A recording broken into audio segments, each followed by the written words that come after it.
تطورات جديدة وخطيرة جدا في قضية الشحات والشيبي. طبعا بعد اعتداء اللاعب المصري حسين الشحات على اللاعب المغربي محمد الشيبي، هذا هو أول رد فعل رسمي من النيابة العامة في مصر، وهذا هو موعد محاكمة اللاعب المصري.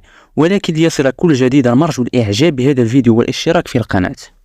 طبعا بعد الفيديو المؤسف الذي شاهده الجميع، الذي يعتدي فيه اللاعب المصري حسين الشحات على اللاعب المغربي محمد الشيبي مع السب والشتم، وذلك قد جاء بعد نهاية مباراة الأهلي المصري ونادي بيراميدز، والتي انتهت بفوز هذا الأخير ب3-0.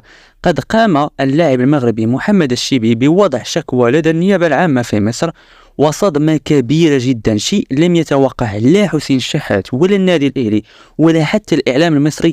النيابة العامة في مصر قد قبلت الشكوى رسميا، يعني قد تم تحديد موعد المحاكمة بالفعل في الأسبوع المقبل إن شاء الله، ومن الممكن والمتوقع أن يعاقب اللاعب المصري بالسجن، ذلك حسب قانون الرياضة المصري المادة 85 بعقوبة تصل لسنة ولا تزيد عن 3 سنوات. طبعا الآن الإعلام المصري ينتظر على أحر من الجمر نتيجة المحاكمة الأسبوع المقبل. اضغط إعجاب للفيديو واشترك في القناة ليصلك كل جديد بخصوص نتيجة المحاكمة الأسبوع المقبل إن شاء الله.